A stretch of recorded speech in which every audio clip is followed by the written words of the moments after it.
અભિયાન આપણે કર્યું, પણ હજી હજારો ઘરો બાકી રહે, કારણ કે બધે પહોંચવું બહુ કઠિન છે. તો જે ચર્ચા આપણે કરી રહ્યા છીએ, તો તબહી ઇનકી ભુજા વામ ફરકે, ડાબી ભુજા ફરકે, એનો એક ભાવ કે શ્રીનાથજી જે ડાબી ભુજાથી બોલાવે છે એ ભુજા, અથવા શ્રીનાથજી જો કોઈને બોલાવે તો આપણે એમ કહીએ ને આમ આવો, આમ કોઈ બોલાવે, શ્રીનાથજીનો હાથ તો આમ છે, અને આપણે એમ કે ઉક્ષિપ્ત હસ્ત પુરુષો ભક્ત, શ્રીનાથજી ડાબી ભુજા કરીને બોલાવે છે, તો કોઈને બોલાવીએ તો આમ બોલાવજે, આમ બોલાવે. એનો ભાવ એ કે યમુનાજી ઇનકી ભુજા વામ ફરકે, જે ડાબી ભુજા ફરકાવી અને યમુનાજી સંકેત કરી રહ્યા છે, તો સીધા નહીં યમુનાજી તરફ થઈને આવજો, એવો સંકેત શ્રીનાથજી બાબા કરી. તો જે યમુનાજીના સ્વરૂપની વાત કરતો, દાઉજી, શ્રીનાથજી, આ બધાના સ્વરૂપ. દાઉજીનો જમણો હાથ ઊંચો હોય, દાઉજીનું સ્વરૂપ જુઓ ને, એમ શ્રીનાથજી બાબાનો વામ ભુજા. યમુનાજીનું સ્વરૂપ કમળની માળા, અને એ વ્રજભક્તોના હૃદય છે જે પ્રભુને ધરાવવા જઈ રહ્યા. ડાબા હાથમાં 3 કમળ, એ ભક્તિની 3 અવસ્થા છે, અને એવા અનેક ચાલી રહ્યા છે, ઉભા નથી, વધારી રહ્યા છે. દરેકનો એક સુંદર ભાવ છે. આગળ જેમ ચર્ચા નીકળશે એમ કરીશું. તો શ્રી યમુનાજી બ્રહ્મ સંબંધ જબ હોત યા જીવ કો, તબ હી ઇનકી ભુજા વામ ફરકે. અને એટલા માટે બ્રહ્મ સંબંધ જીવનો થયો એના 2 સાક્ષી છે. એક મહાપ્રભુજી જેમણે કરાવ્યું, અને આપણને બધાને બ્રહ્મ સંબંધ તો મહાપ્રભુજી જ કરાવે છે. અમે લોકો તો વિધિ મહાપ્રભુજી વધી કરાવી, અને એટલે જેને જેને બ્રહ્મ સંબંધ, આપણે ત્યાં તો વિધાન એ છે કે ઘરમાં દરેક જીવ બ્રહ્મ સંબંધી હોય, કારણ કે જે પ્રભુના શરણે ગયો છે ને એની રક્ષા કરવાનો સંકલ્પ સ્વયં ઠાકોરજીએ પોતે કર્યો છે. અને એમ અભાવે પણ કેમ ન લીધું હોય બ્રહ્મ? ભક્તદ્રોહે ભક્ત્યા ભાવે ભક્તેશ્ચા અતિક્રમે કૃતે અશક્યવા સુશક્યવા સર્વથા શરણમ હરિ. અભાવે પણ શરણમાં ગયો ને, તો શરણે જનારાને ખબર નથી, પણ શરણે લેનારાને તો બધી ખબર છે. એ તો રક્ષા કરે છે. એટલે ઉત્તમ કર્મો અજાણતા પણ કરવા. ના પહેલા બધું હું સમજું શીખું તો એ તમે જિંદગી જતી રહેશે. કરશો તો આપ મળે બધું સમજાઈ જશે. દવામાં શું છે આપણે બધામાં થોડી જાણવા જઈએ છીએ, ખાઈએ છીએ તો મટી જાય છે. એમ સારું છે એ ખબર પડે તો સમજાય નહીં તો એ કરવું છે, કારણ કે સારું કરેલું ક્યારે નકામું જતું નથી. તો નવીન કી ભુજા ભાવ ફરકે, દોર કર શોર કર, અને આનંદ કરતા કરતા, કિલ્લોલ કરતા કરતા જાય બી એસો કહે, અતિ આનંદ મન મે જો હરખે. અને હૃદયમાં ખૂબ આનંદ માણી રહ્યા છે. નામ નિર્મોલ લગ નગ લે કો ન શકે, અને ભક્ત રાખત હી હાર કરકે. અને આવું નિર્મોલ નગ જેવું નામ કોઈ લઈ શકતું નથી. જેના પર કૃપા હોય એના જ મુખમાં યમુનાજીનું નામ આવે. અને કેવું ભક્ત રાખત હી હાર કરકે. અને ભક્તો કઈ રીતે યમુનાજીનું નામ રાખે છે? જેમ હૃદયમાં હાર પહેર્યો ને, હાર પહેર્યો એટલે કઈ રીતે? તમે સાચા હીરાનો બહુ જ મોંઘો હાર પહેરી કોઈના લગ્નમાં ગયા, હવે પાર્કિંગ મળ્યું ને એટલે બહુ દૂર કાર પાર્ક કરી, અને પાર્ક દૂર કરી અને જ્યાં કાર લોક કરીને આવતા હતા, અને જોયું તો કેટલાક વ્યક્તિઓ એવા ઉભા છે, તમને સેફટી ના લાગી કે બરાબર માણસો નથી ઉભા. એટલે તમે શું કરો? એ હારને અંદર નાખી અને પાછું માથે ઓઢી અને સાડીમાં એવું છુપાવી લો એ હાર કે કોઈને દેખાય નહીં, અને ઉતાવળા નીકળી જાઓ. અને જ્યાં લગ્નના માં એન્ટર થયા પાર્ટી પ્લોટમાં, જો દેખાય તો બધા આપણા સ્વજનો સગા સંબંધી, એટલે બધાને દેખાય એ રીતે હાર બહાર કાઢી અને પછી અંદર ગયા. બધા જોઈને રાજી થાય, કેવો સરસ હાર પહેર્યો છે. ભક્તો આ રીતે જ યમુનાજીના નામ લે છે. જ્યારે આવા લોકો દેખાય કે જે આપણા ભાવનું હરણ કરી જાય, ત્યારે યમુનાજીનું નામ છુપાવી લેવું. અને જ્યારે સ્વજન ભગવદીઓ દેખાય ત્યારે જોર જોરથી યમુનાજીનું નામ ગાવું, જેથી બધાના કાનમાં એ નામ પડે. એટલે કહ્યું ભક્ત રાખત ये हार करके. એટલે જ વૈષ્ણવો એ રીતે યમુનાજીનું નામ રાખે છે કે યમુનાજીનું નામ લેતા જ સર્વના હૃદયમાં આનંદ વ્યાપી જાય. નૈન ભર દે કબ ભાન કરે. અરે વૈષ્ણવો, આ નેત્રો જ કાપી છે કલ્યાણ માટે. એક એક એક જો ભાગવતનો આશ્રય કરું તો વેણો ગીત અક્ષણવતામ બલૈદમ ન પરમ વિદામ સખ્ય પશુનુ નિવેશયતોર વયસ્યૈ વક્ત્રમ વ્રજેશ સુતયોરનુ વેણુ જુષ્ટમ યૈર્વા નિપિત મનુરક્ત કટાક્ષ મોક્ષમ. जब वेणु गीत गोपियां गाती हैं तब कहती हैं, अरे सखी देख तो सही श्याम सुंदर का स्वरूप कैसे सुंदर लग रहे हैं, मानो आज नेत्र वाले होना हमारा सफल हो गया। આ નેત્રોનું ફળ આજે આપણને મળી ગયું, પ્રભુના દર્શન કર્યા છે। આપણે તો કેટલા વાર્તા સાહિત્યમાં પણ તમે પ્રસંગ જુઓ, રસખાનજી એની વાર્તા જુઓ, એક નાના બાળકમાં બહુ આસક્તિ એમ, બે વૈષ્ણવ વાત કરતા હતા કે રસખાનજી જેવી બાળકમાં આસક્તિ છે એવી જો ઠાકોરજીમાં થઈ જાય, શ્રીનાથજીમાં, તો એનો ઉદ્ધાર થઈ જાય। અને આ સાંભળી ગયા રસખાનજી, કાઢી તલવાર, પકડ્યા વૈષ્ણવને, બતાવો કોણ છે શ્રીનાથજી। પેલા ગભરાયા, અરે આ પઠાણને મારે શું જવાબ આપવો, કોણ શ્રીનાથજી કેમ સમજાવવા। પાગમાં એક ચિત્ર હતું શ્રીનાથજીનું, એ કાઢ્યું અને કહ્યું આ છે શ્રીનાથજી। અને જ્યાં શ્રીનાથજીને પ્રથમ વાર જોયા, શ્રીનાથજીના થઈ ગયા। એમ થયું કે હવે જોવો છે તો આને, મેળવવો છે તો આને, થવું છે તો આના। અને હવે તો ચિત્ર લઈને બધા મંદિરોમાં બ્રજમાં ફરે, આ શ્રીજી છે ના આ નથી, બીજા મંદિર આ શ્રીજી છે આ નથી। અને ફરતા ફરતા કોઈએ કહ્યું કરે આ દેવ દમન શ્રીનાથજી તો આ ગિરિરાજજીની ઉપર છે। ચડવા ગયા, યવન કોણ જવા દે, બહાર કાઢ્યા, ચલો બહાર। અને બસ ધ્વજાને જોયા કરે, મારો શ્રીનાથજી બાબા આની ભીતર છે। અને ચારે બાજુ આટલી બધી પહેરેદારી, એટલે કહ્યું કે જ્યાં ખજાનો હોય ત્યાં તો પહેરેદાર હોય। અને એટલામાં ગુસાઈજી ત્યાંથી અશ્વ પરથી પધાર્યા। તુરંગ ચાલે વાયુ વેગે ઉતાવળો, જેમ નૌકા ચાલી સિંધુ તરવા। અને શ્રીનાથજીની દ્રષ્ટિ પણ મંદિર પર, રસખાનજીની પણ દ્રષ્ટિ મંદિર પર। અને રસખાનજીએ ગુસાઈજીને જોયા ને, મનમાં થયું કે હું જ્યાં જોઉં છું ત્યાં જ આ જુએ છે, ये तो मेरे महबूब का यार लगता है, આ મારા પ્રિયતમનો યાર લાગે છે, એને પણ પ્રેમ આની જોડે જ લાગે છે। બહુ સુંદર પ્રસંગ છે, વિસ્તાર નથી કરતો। અને જ્યાં ગુસાઈજી પધાર્યા, રસખાનજીને બ્રહ્મ સંબંધ આપ્યા, કૃપા કરી અને રસખાનજી જવા લાગ્યા ને તો શ્રીનાથજીએ કૂદકો મારીને હાથ પકડ્યો, હવે ક્યાં જાય છે, ચાલ મારી સાથે ખેલવા માટે। પણ એક ચિત્ર જોતા જ નૈન ભર દેખ અબ ભાનો તનયા, પ્રભુને જે જોયા, અને સાચા અર્થમાં દર્શન તો એ છે, ભલે હજારોની ભીડમાં તમે ઊભા હો પણ એટલા પ્રેમથી પ્રભુને જુઓ કે એ પણ તમારા સિવાય બીજા કોઈને ન જોઈ શકે। ત્યારે માનવું કે હવે દર્શન થયા। ત્યારે બ્રહ્મા પણ જળ લાગે, क्या देवताओं दृष्टि नहीं होती, पापण नहीं होती, पर भगवत दर्शन की इच्छा क्या हो। हमने जो भगवत दर्शन की इच्छा आपी तो आ पापण केम आपी।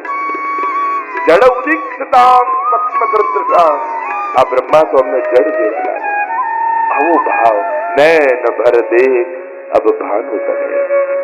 अरे प्रभुनी आज विशेषता है, અમારા વૈષ્ણવ પણ જુઓ ને, નાથન દ્વારામાં આટલી ભીડ હોય, આટલા ધક્કા હોય, તો એ માણ 5 સેકન્ડ દર્શન થાય ને તો બહાર આવીને આનંદ આવી ગયો, આજે તો બહુ સુંદર દર્શન છે। સંકટમાં પણ શ્રીજીનું સૌંદર્ય માણી શકે ને એ જ વૈષ્ણવ છે। હવે વિશ્વજી પણ જુઓ ને, વિશ્વજી ભાગવતમાં વિશ્વ સ્તુતિમાં જુઓ, આખું શરીર બાણથી વિંધાયેલું, આખું શરીર, સામે આવીને ઠાકોરજી આપણા જેવા શું કરી, અરે પ્રભુ બહુ દુખે છે, કંઈક કરો ને, આમાંથી બચાવો ને, કંઈક કાઢો ને, કંઈક તો ઉપાય કરો। અને આ ભગવતી સંકટમાં પણ સૌંદર્યને ગાય છે। સમાન વર્ણમ રવિ કર ગૌરવ રામ બરમ દગ, તો વિસ્તાર નથી કરતો, પણ આવામાં પણ જે સુંદરતાને માણે।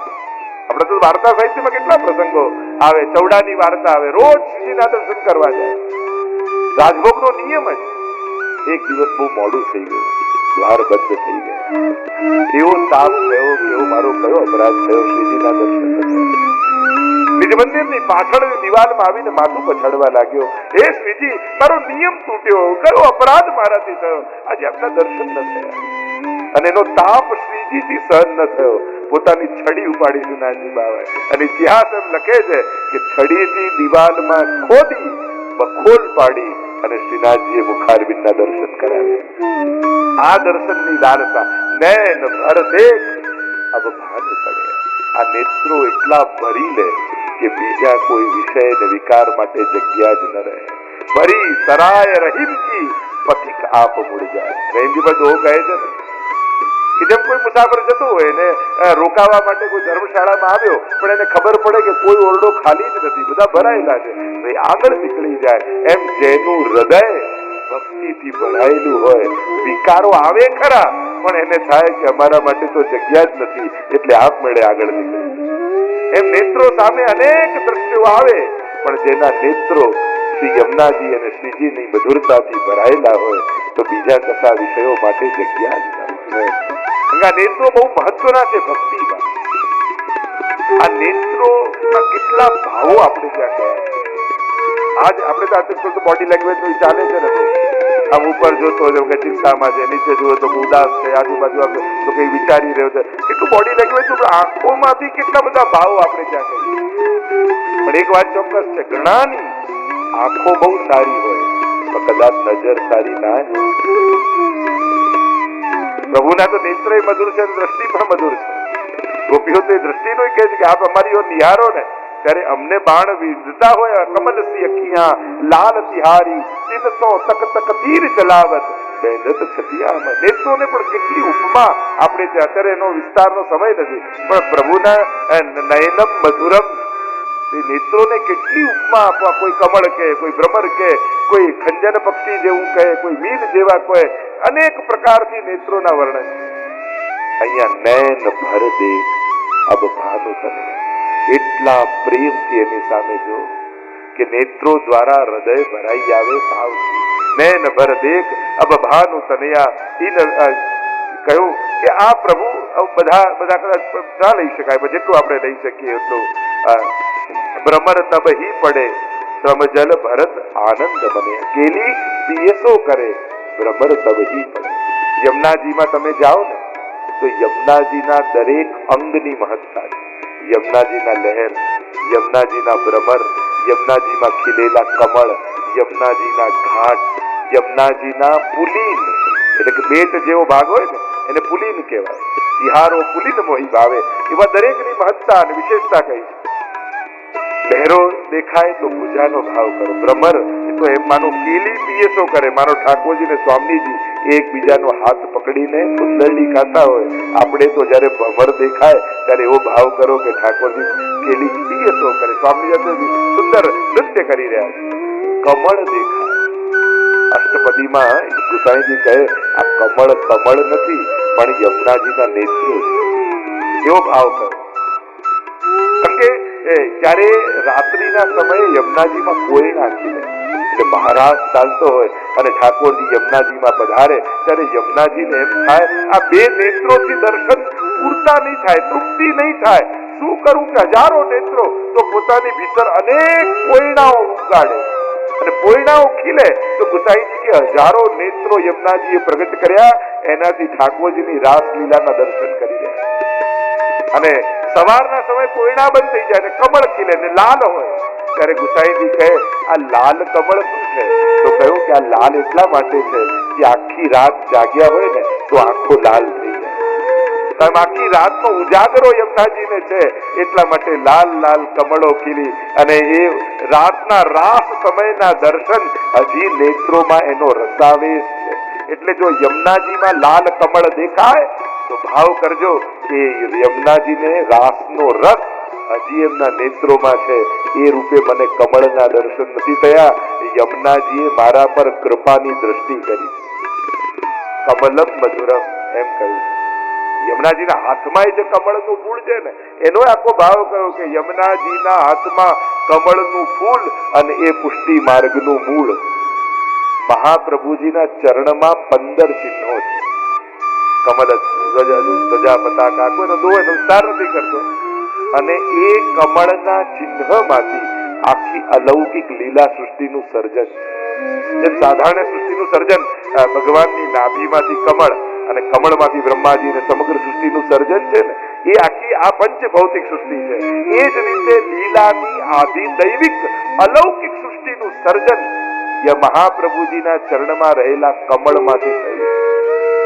અને યમુનાજી જે હાથમાં કમળ રાખ્યું છે તો કહ્યું કે ઈશારો કરી રહ્યા છે કે જો તારે પરમ ફળને પ્રાપ્ત કરવું છે તો આ કમળ જે ચરણમાં છે એ ચરણનો આશ્રય કરજો. એટલે જેમ આપણે ધ્વજા લઈને ફરીએ એટલે આખા દેશનું પ્રતીક કહેવાય ને, એમ યમુનાજી પણ કમળ રૂપી ધ્વજા લઈને ફરે છે કે આ કમળનો આશ્રય કરીશ તો સમગ્ર પુષ્ટિ સૃષ્ટિના ફળને તું પ્રાપ્ત કરીશ. આવો ભાવ આપણે ત્યાં તો શ્રી યમુનાજી કેલી પીએસો કરે ભ્રમર તબ હી પડે અને આનંદ મનયા. અને આનંદ માણી રહ્યા છે.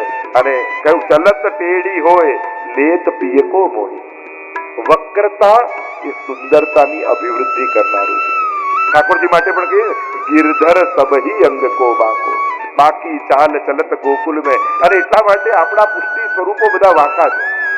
અને એટલા માટે શૃંગાર પણ જો મુગટ પુષ્ટિમાં સીધો નથી ધરાતો, વાંકો ધરાય. અહીંયા તેડું વક્રતા એ સુંદરતા છે. શ્રીનાથજી પણ કેવા વાંકા, ડાબો હાથ વાંકો.